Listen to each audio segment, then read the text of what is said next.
सभी साथियों को नमस्कार। फ्रेंड्स, आज का ये वीडियो आधारित है ऑनलाइन टेस्ट सीरीज पर, जिसका पार्ट 5 अभी हाल ही में संडे को 20 दिसंबर को आयोजित कराया गया था। तो आज के इस वीडियो में हम ब्रीफली डिस्कस करेंगे इस टेस्ट में पूछे गए क्वेश्चंस के आंसर्स पर और रिजल्ट्स पर। तो वीडियो को ज़्यादा लंबा ना करते हुए जल्दी शुरू करते हैं। तो साथियों, टेस्ट में पहला क्वेश्चन था, दीनदयाल उपाध्याय पंचायत सशक्तिकरण पुरस्कार 2020 किस जिला पंचायत को मिला है? तो ये हाल ही में मिला है देहरादून को जिला पंचायत श्रेणी में। सेकंड क्वेश्चन था, क्रिकेट एसोसिएशन ऑफ उत्तराखंड द्वारा किन्हें वर्ष 2019-20 का सर्वश्रेष्ठ बल्लेबाज चुना गया है? इसका सही आंसर सौरभ रावत और अंजू तोमर को। तीसरा question, our only home a climate appeal to the world, यह पुस्तक किसके द्वारा लिखी गई है?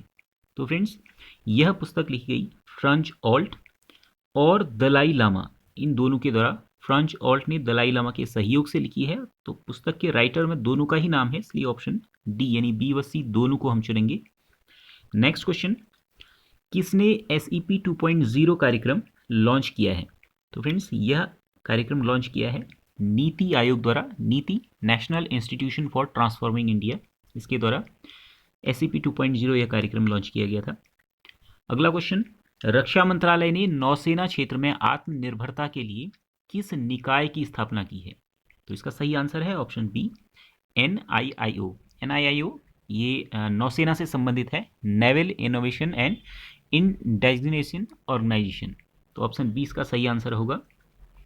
अगला क्वेश्चन, क्वेश्चन नंबर 6, चर्चा में रहा PMRU का पूर्ण रूप क्या है? तो इसका सही answer price monitoring and resource unit.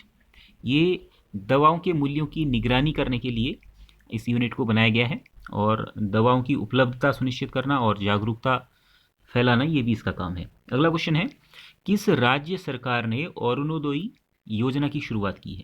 तो ये शुरुआत की गई है असम द्वारा। ऑप्शन सी इसका सही आंसर होगा। ये योजना महिलाओं को आर्थिक रूप से सशक्त बनाने के लिए शुरू की गई है। अगला क्वेश्चन, प्रोजेक्ट डॉल्फिन कब लॉन्च किया गया? तो ये लॉन्च किया गया था प्रधानमंत्री द्वारा 15 अगस्त को। इसे डॉल्फिन, नदियों और समुद्रों में रहने वाली जो डॉल्फिन है उसके संरक्षण के लिए, सुरक्षा के लिए लॉन्च किया गया था। मुख्य रूप से ये गंगा डॉल्फिन पर केंद्रित थी। अगला क्वेश्चन, अटल टनल से किस मार्ग को आपस में जोड़ा जाएगा? सही आंसर है ऑप्शन सी, लेह मनाली। लेह मनाली मार्ग को अटल टनल से अभी हाल ही में इसका उद्घाटन हुआ सितंबर में। अगला क्वेश्चन, खबरों में रही पुस्तक हिमालय के लेखक कौन है? तो फ्रेंड्स, हिमालय पुस्तक के लेखक हैं पीताम्बर अवस्थी। तो ऑप्शन डी सही आंसर होगा इसका। नेक्स्ट क्वेश्चन, राष्ट्रीय शिक्षा नीति पर विस्तृत अध्ययन के लिए उत्तराखंड में किसकी अध्यक्षता में कमेटी बनाई गई है? सही आंसर है ऑप्शन बी, MSM रावत। इनकी अध्यक्षता में राष्ट्रीय शिक्षा नीति, जो नई राष्ट्रीय शिक्षा नीति NEP 2020, इस पर जो है ये कमेटी बनाई गई है कि उत्तराखंड में किस तरह से इसको लागू किया जाए। अगला क्वेश्चन, किन्हें BSF का महानिदेशक नियुक्त किया गया? तो ये वर्तमान में राकेश अस्थाना ये BSF के महानिदेशक हैं। ऑप्शन डी सही आंसर होगा। नेक्स्ट क्वेश्चन, क्वेश्चन 13, विवेकानंद पर्वतीय कृषि अनुसंधान संस्थान ने सफेद मंडवे की कौन सी नई प्रजाति विकसित की है? तो सही आंसर इसका है ऑप्शन ए, VL 382। ये मंडवे की नई प्रजाति विवेकानंद कृषि अनुसंधान संस्थान द्वारा जारी की गई है। नेक्स्ट क्वेश्चन, विलुप्त हो चुकी वुल्ली फ्लाइंग गिलहरी को उत्तराखंड के किस राष्ट्रीय उद्यान में देखा गया है? तो इसका सही आंसर है ऑप्शन डी। ये जो वुल्ली फ्लाइंग गिलहरी है, इसे लगभग 70 साल पहले IUCN की रेड लिस्ट में इसे विलुप्त घोषित कर दिया गया था, और हाल ही में इसे देखा गया है। ये उड़ने वाली एक गिलहरी होती है, इसीलिए इसे फ्लाइंग गिलहरी कहा जाता है। अगला क्वेश्चन, हाल ही में रसेल किर्स का निधन हो गया, इन्होंने क्या आविष्कार किया था? तो रसेल किर्स ने पिक्सेल का आविष्कार किया था। ऑप्शन सी इस क्वेश्चन का सही आंसर होगा। नेक्स्ट, इसके बाद ये अभी तक जो क्वेश्चन थे ये करंट अफेयर्स से रिलेटेड थे। अब क्वेश्चन नंबर 16 से ये स्टैटिक जीके पर आधारित क्वेश्चन है। क्वेश्चन नंबर 16, नृसिंह मंदिर उत्तराखंड के किस जिले में स्थित है? तो ये उत्तराखंड के चमोली जिले में स्थित है। ऑप्शन ए इसका सही आंसर होगा। अगला क्वेश्चन, कुमाऊं रेजिमेंट की स्थापना किस वर्ष हुई थी? तो ये हुई थी 1945 में। तो ऑप्शन बी इस क्वेश्चन का सही आंसर होगा। नेक्स्ट क्वेश्चन, निम्नलिखित में से कौन सा युग्म सही सुमेलित है? जो सही सुमेलित है उसको चयन करना है। तो हम देखेंगे काली नदी लिपुलेख से इसका उद्गम स्थान है। पिंडर नदी ये पिंडारी ग्लेशियर से निकलती है, और कोसानी जो है कोसी नदी जो है कोसानी से निकलती है। तो ये सारे ही सही हैं, तो ऑप्शन डी को हम चलेंगे, उपरोक्त सभी। अगला question, question number 19, Bharat Ratna पदक के फलक पर क्या अंकित रहता है? तो घोड़ा, चील, सूर्य कमल, इनमें से सूर्य जो है इसका सही आंसर है, ऑप्शन सी को हम चुनेंगे। अगला क्वेश्चन, साइमन कमीशन का गठन किस वर्ष हुआ था? तो साइमन कमीशन का गठन 1927 में हुआ था, तो ऑप्शन डी इसका सही आंसर होगा। इसके बाद 1928 में इसका विरोध करते समय लाठीचार्ज में जो है लाला लाजपत राय की मृत्यु भी हो गई थी। अगला क्वेश्चन, अजंता की गुफाएं निम्नलिखित में से किससे संबंधित हैं? तो अजंता की गुफाएं, इनमें बौद्ध धर्म के हीनयान और महायान से संबंधित जातक कथाएं यहाँ पर जो है दीवारों में अंकित, उनसे संबंधित चित्र अंकित किए गए हैं, तो ऑप्शन सी इसका सही आंसर हम चुनेंगे, जातक कथाएं। अगला क्वेश्चन, नेहरू पर्वतारोहण संस्थान उत्तरकाशी की स्थापना कब हुई थी?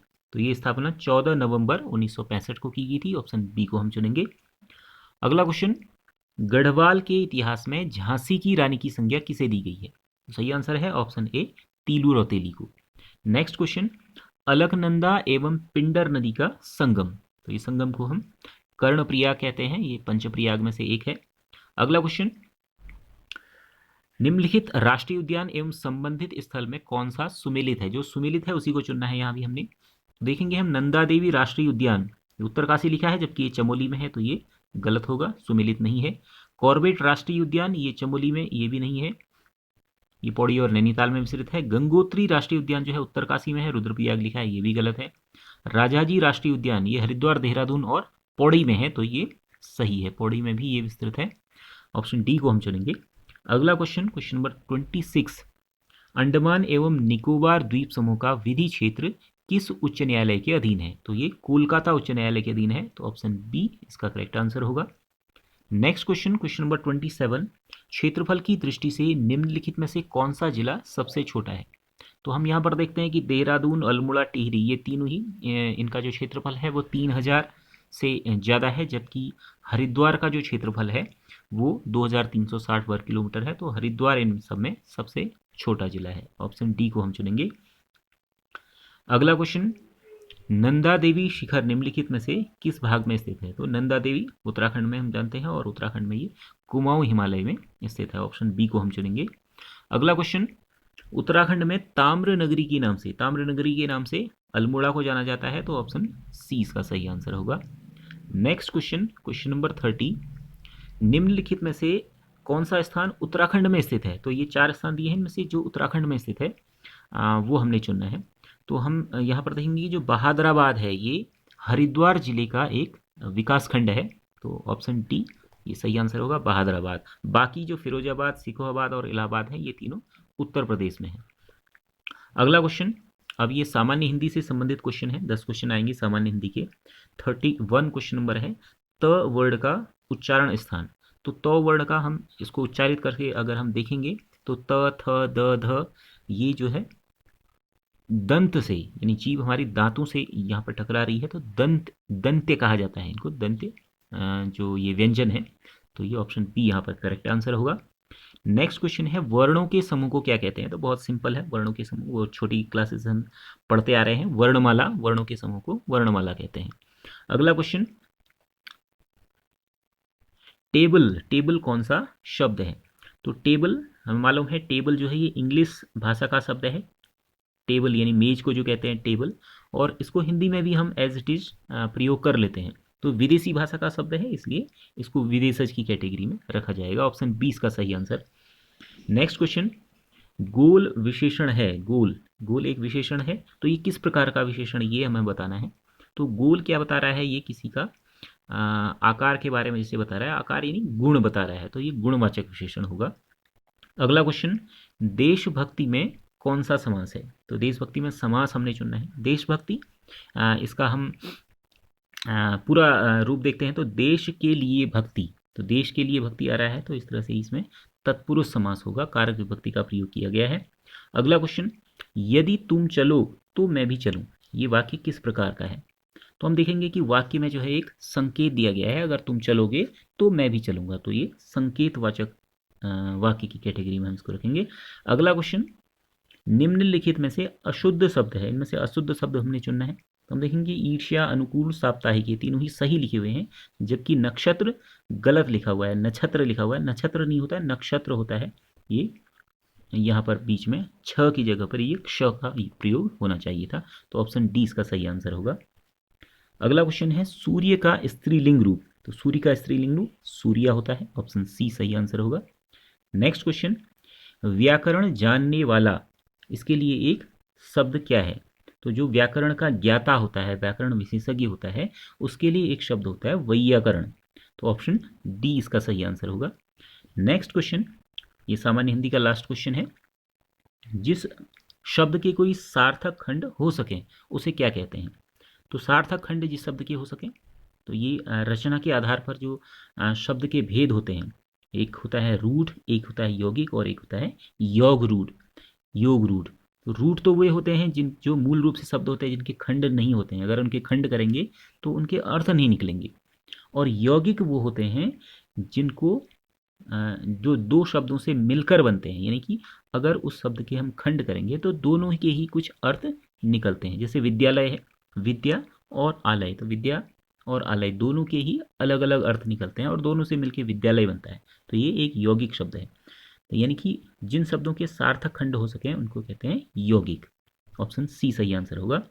नेक्स्ट, अब ये रीजनिंग से रिलेटेड क्वेश्चंस हैं। नीचे दिए गए शब्दों में से कौन सा शब्द शब्दकोश में तीसरे स्थान पर आएगा? इन डिक्शनरी में अगर हम इनको ढूंढेंगे, डिक्शनरी में देखेंगे तो ये इन चारों में से कौन सा तीसरे स्थान पर आएगा? तो हम इनमें देखते हैं कि शुरू में जो है सब में डी ई, सब में है, सारे ही कुछ में डी ई है, तो हम थर्ड वाले लेटर से हम स्टार्ट करेंगे चेक करना। तो थर्ड लेटर यहाँ पर एल है, यहाँ पर भी एल है, और यहाँ पर एफ है, यहाँ एम है। हम देखेंगे इन सब में एफ सबसे पहले आता है, तो ये तो आएगा नंबर 1 पे। अब हम फोर्थ लेटर देखेंगे, तो फोर्थ लेटर यहाँ पर ई है, इसमें यू है, इसमें ये थर्ड वाले को तो चेक करने की ज़रूरत नहीं है, यहाँ पर हम देखेंगे ई है। तो ये इसमें क्या है कि ये ए और बी जो है ये दोनों एल एल वाले हैं, पहले हम इनमें चेक करेंगे क्योंकि थर्ड लेटर इनका एल था, और डी वाले में तो एम है, ये तो सबसे लास्ट में आएगा, फोर्थ नंबर पे आएगा, तो इसको अभी चेक नहीं करना है, हमें तो थर्ड को ही चेक करना है। तो हम देखेंगे कि इसमें जो ए वाला ऑप्शन है इसमें पहले ई आ रहा है, तो यू से, और इसमें यू है तो ई से पहले, यू से पहले ई आएगा, इसलिए ये सेकंड नंबर पे होगा, और ये जो यू वाला है ये थर्ड नंबर पे होगा, और हमने थर्ड नंबर वाले को ही चेक करना है, तो इसका सही आंसर हो जाएगा ऑप्शन बी, यानी डिल्यूड जो है वो तीसरे नंबर पे आएगा। अगला क्वेश्चन 42, अंग्रेजी वर्णमाला में दाएं सिरे से 11वें अक्षर के दाएं ओर छठा अक्षर कौन सा होगा? तो इसको हम एक्सप्लेनेशन में देखते हैं। तो यहाँ पर इसको चेक करने के लिए हमने क्या किया, पहले ये EJOTY, ये जो 5 के गैप में लेटर होते हैं, एज और टी इस फॉर्म में हम लिखते हैं। ये 5वां है, ये फिर 10वां है, ये 15वां, ये 20वां और ये 25वां। ये शॉर्ट में लिखने के लिए हमने इसको किया है। और हमने देखना है दाएं से 11वां, दायां यानी इस तरफ से हम देखेंगे तो 11वां लगभग, ये ओ जो है 15वें स्थान पर आता है, तो यहाँ से अब हम लेटर्स लिख लेते हैं। तो अब यहाँ हम चेक करेंगे तो लास्ट से अगर हम 11वां देखते हैं तो ये आता है पी, और फिर पूछा है इससे दाईं ओर छठा, तो दाईं ओर यानी फिर हमने इस तरफ बढ़ना है, और यहाँ से अगर हम छठा चेक करते हैं तो ये आता है वी, वी यानी कि ऑप्शन सी, तो इसका ऑप्शन सी करेक्ट आंसर होगा। नेक्स्ट क्वेश्चन, यदि सफ़ेद को नीला, नीला को लाल, लाल को पीला, पीला को हरा और हरे को काला और काले को नारंगी कहा जाए तो मानव रक्त का रंग क्या होगा?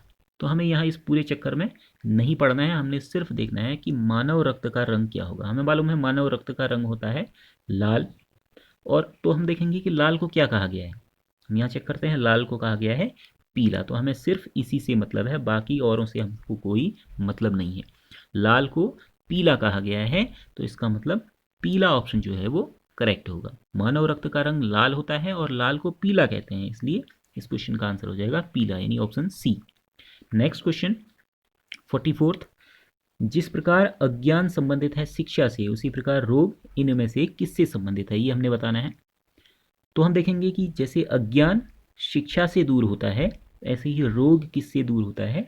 औषधि से। अगर हम औषधि लेंगे तो उससे रोग दूर हो जाएगा। तो ऑप्शन डी इसका सही आंसर होगा। नेक्स्ट क्वेश्चन 45, विचार का जो संबंध मस्तिष्क से है, बादल का वही संबंध किससे है? तो ये भी उसी तरह का क्वेश्चन है। 44 अभी जो हमने देखा था, विचार का संबंध मस्तिष्क से है, यानी मस्तिष्क में विचार आता है। विचार कहाँ आता है? मस्तिष्क में। तो ऐसे ही हम देखेंगे बादल कहाँ पर आता है? आसमान में। तो बादल आसमान में आता है। ऑप्शन डी इसका सही आंसर होगा। नेक्स्ट क्वेश्चन 46, निम्नलिखित श्रृंखला में कौन सा पद गलत है? तो ये एक श्रृंखला दी हुई है, इसमें गलत पद को हमने चुनना है। इसका एक्सप्लेनेशन में हम इसको देखते हैं। तो यहाँ पर हम देखेंगे 21 के बाद 22 आ रहा है। अगर हम इसको चेक करते हैं तो 21 में 1 का स्क्वायर ऐड किया हुआ है। 1 का स्क्वायर क्या होता है? 1। 21 में 1 ऐड किया तो आ गया हमारे पास 22। उसके बाद 2 का स्क्वायर ये होता है 4। अब 22 में 2 का स्क्वायर ऐड करेंगे तो ये 22 + 4 26 आ गया। अब नेक्स्ट होना चाहिए 3 का स्क्वायर। 3 का स्क्वायर होता है 9 और 26 में 9 ऐड करेंगे तो ये आता है 35। ये 35 यहाँ लिखा हुआ है। और इसके बाद हम चेक करेंगे, अब 3 का स्क्वायर ऐड कर दिया तो अब क्या होना चाहिए? 4 का स्क्वायर ऐड होना चाहिए। 4 का स्क्वायर होता है 16। अब 35 में हम 16 ऐड करेंगे तो ये आता है 51। तो यानी कि नेक्स्ट जो ऑप्शन होना चाहिए था वो होना चाहिए था 51, जबकि यहाँ 45 लिखा हुआ है जो कि रॉन्ग है। यानी कि जो 45 वाला सीरीज में जो 45 पद लिखा हुआ है वो रॉन्ग है। तो हम देखेंगे कि 45 कौन से ऑप्शन में है? ऑप्शन बी में। तो ऑप्शन बी हमारा करेक्ट हो जाएगा। इसको हम आगे भी चेक कर लेंगे कि 45 के बाद नेक्स्ट ये 4 का स्क्वायर ऐड हो गया तो अब नेक्स्ट होना चाहिए 5 का स्क्वायर। यहाँ पर हमारे पास आया था 51। 51 में 5 का स्क्वायर यानी 25 ऐड करेंगे तो 76 आता है। ठीक है। उसके बाद 6 का स्क्वायर ऐड करना है। 6 का स्क्वायर होता है 36 और 76 में अगर हम 36 ऐड करेंगे तो ये 112 आएगा। 6 + 6 12, 7 3 10 11, 112 आता है। ये सही है। नेक्स्ट क्वेश्चन देखते हैं। किसी मेज पर 5 विषयों की पुस्तकें निम्न प्रकार रखी हैं। अर्थशास्त्र से ऊपर गणित है, संस्कृत हिंदी के नीचे है, हिंदी से ऊपर गणित है और विज्ञान संस्कृत के नीचे है। तो हमें बताना है कि सबसे नीचे कौन सी पुस्तक है। तो इसको समझने के लिए हम एक्सप्लेनेशन में देखते हैं। तो यहाँ हम देखेंगे सबसे पहले क्या लिखा है? अर्थशास्त्र गणित से ऊपर है, तो हमने इसको लिख दिया अर्थशास्त्र गणित से ऊपर है। फिर लिखा है संस्कृत हिंदी के नीचे है, तो हिंदी के नीचे हमने संस्कृत को लिख दिया। अब लिखा है हिंदी से ऊपर गणित है, तो ये आपस में फिर से ये संबंधित हो गई। हिंदी से ऊपर गणित है तो हिंदी से ऊपर गणित है, तो हमने ये हिंदी को क्या किया? हमने गणित के नीचे लिख दिया। और संस्कृत तो ऑलरेडी हिंदी के नीचे है, तो पहले हो गया अर्थशास्त्र, फिर गणित, फिर हिंदी और फिर संस्कृत। और सबसे बाद में लिखा है विज्ञान संस्कृत के नीचे है, तो अब हम क्या करेंगे? संस्कृत के नीचे भी हमने लिख दिया विज्ञान। तो सबसे नीचे कौन सी पुस्तक हो गई? विज्ञान। यानी ऑप्शन ए इस क्वेश्चन का सही आंसर हो जाएगा। तो ऑप्शन ए को हम चुनेंगे। नेक्स्ट क्वेश्चन देखेंगे, क्वेश्चन नंबर 48, यदि किसी माह की 30 तारीख को 5वां शनिवार है तो उस माह का प्रथम दिन कौन सा होगा? अब हमें दिया है कि 5वां शनिवार है, तो 5वां शनिवार कब होगा? जब 4 हफ्ते पूरे हो जाएंगे, यानी कि मंथ के स्टार्टिंग में शनिवार आ रहा होगा और 4 हफ्ते पूरे हो जाएंगे तब 5वां शनिवार आ जाएगा। और 4 हफ्ते हो जाएंगे इसका मतलब एक हफ्ते में होते हैं 7 दिन, तो 4 हफ्ते में कितने होंगे? 28 डेज। अगर हम 30 में से 28 को माइनस कर देंगे, 30 - 28 तो क्या आता है हमारे पास? 2। यानी अगर 30 तारीख को 5वां शनिवार है तो 2 तारीख को पहला शनिवार रहा होगा, और 2 तारीख को पहला शनिवार होगा तो 1 तारीख को कौन सा दिन होगा? शनिवार से पहले शुक्रवार। यानी कि माह की पहली तारीख को शुक्रवार होगा। तो ऑप्शन बी सही आंसर हो जाएगा। Next question, question number 49, Krishna Gopal के दक्षिण पश्चिम की ओर है, मोहन कृष्ण के पूर्व। इसको हम यहाँ पर इसको हम करके देखते हैं। तो लिखा है कृष्ण गोपाल के दक्षिण पश्चिम की ओर है, तो ये हमने मान लिया यहाँ पर है ये गोपाल, और गोपाल के दक्षिण पश्चिम हम यहाँ पर डायरेक्शन बना लेते हैं। ये हमारे पास डायरेक्शन हो गई, ये हो गया ईस्ट, ये हो गया वेस्ट, ये हो गया नॉर्थ और ये हो गया साउथ। तो क्या लिखा है कि कृष्ण गोपाल के दक्षिण पश्चिम की ओर है। दक्षिण पश्चिम यानी साउथ वेस्ट, तो साउथ वेस्ट किधर आएगा? इधर, यानी कि यहाँ। तो यहाँ पर कौन है? कृष्ण है, हमने के लिख दिया है कृष्ण के लिए। आगे लिखा है मोहन कृष्ण की पूर्व और गोपाल के दक्षिण पूर्व की ओर है। तो मोहन कृष्ण के पूर्व, कृष्ण यहाँ है तो कृष्ण का पूर्व किधर होगा, इधर। और साथ में लिखा है गोपाल के दक्षिण पूर्व की ओर, तो दक्षिण पूर्व इस तरफ हुआ, यानी गोपाल के इस तरफ। यहाँ पर कौन है, मोहन, हमने एम लिख दिया मोहन के लिए। और आगे फिर लिखा है गिरधर मोहन के उत्तर की ओर कृष्ण और गोपाल के साथ समरेखा पर है। तो मोहन के उत्तर की ओर यानी मोहन के ऊपर की तरफ, वेस्ट यहाँ है। और लिखा है कृष्ण और गोपाल के साथ समरेखा पर, तो कृष्ण यहाँ है, गोपाल यहाँ है, तो इनके साथ समरेखा पर यानी यहाँ कहीं है।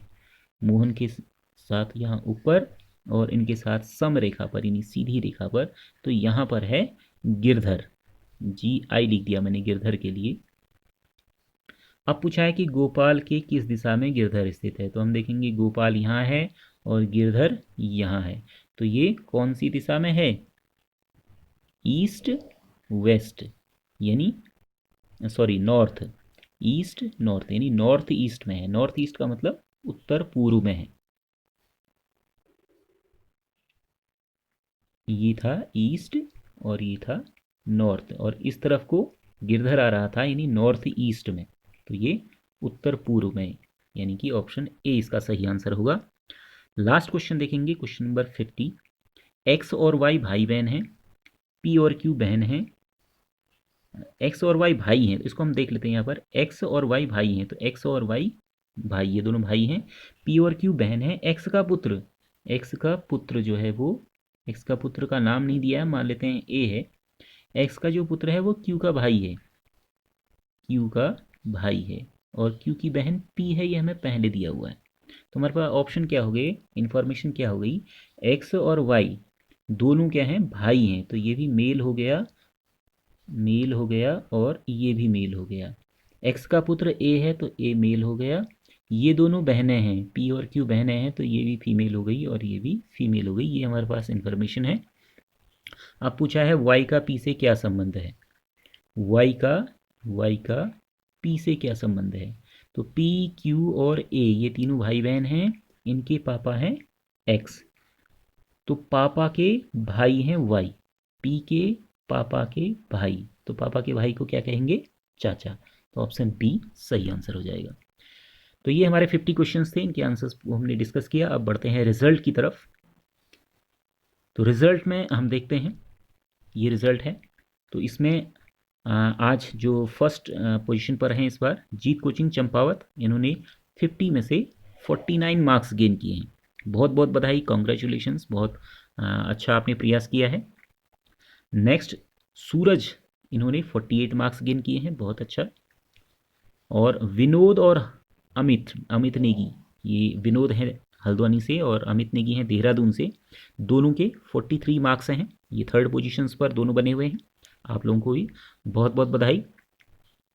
इसके बाद नेक्स्ट देखते हैं जो और कैंडिडेट्स हैं। पूनम टनकपुर से 41, नीलिमा हल्द्वानी से 39, ज्ञानी सिंह रामनगर से 38, विपिन कुमार काशीपुर से 37, दीपक सिंह चंपावत से 35, राजपाल सिंह देहरादून से 35, लविश जोशी चंपावत से 35, राजपाल सिंह देहरादून से 30, इन्होंने राजपाल सिंह ने 2 बार टेस्ट दिया हुआ है। आगे देखते हैं आशु KTD शायद कोटद्वार होगा 35, दीपक रानी ये कौन सी जगह है, रानीपुर हरिद्वार हो सकता है 34, शीत रुड़की से 34, मनोज अल्मोड़ा से 33। नेक्स्ट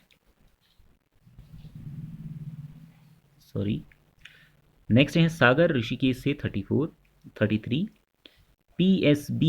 PSB कोई नाम है, CPT चंपावत से होंगे 32, राहुल बलूटिया हल्द्वानी से 32, करिश्मा पवार देहरादून से 32, करिश्मा पवार फिर दोबारा दिया है इन्होंने, अब्दुल हमीद रामनगर से 32, अशोक कोहली पिथौरागढ़ से 32, सत्या पिथौरागढ़ से 31, सुनील कुमार रुड़की से 31, नवीन चंद्र अल्मोड़ा से 30। नेक्स्ट हैं बबीता बोरा चंपावत से 30, सुमन टमटा टनकपुर से 30, मंजू नेगी नैनीताल से 29, दीपक पेंतोला हल्द्वानी से 28, हेमा हल्द्वानी से 28, मनीष उत्तराखंड से 28, दीप चंपावत से 28, मोहम्मद हारून रुड़की से 28, प्रभात रावत गोपेश्वर से 28, अक्षय कंडारी चमोली से 27, सोहेल तनवीर हरिद्वार से 27 और रितु अल्मोड़ा से 25। तो ये कैंडिडेट्स हमने इन कैंडिडेट्स को उनको शामिल किया है जिनके 50% या उससे ऊपर मार्क्स हैं। तो ये आप सभी ने बहुत अच्छा प्रयास किया है और कुछ ने बहुत ज़्यादा अच्छा प्रयास किया है। तो आप ऐसे ही अपनी तैयारी करते रहिए और आपका जो सिलेक्शन है वो जल्द ही सुनिश्चित होगा।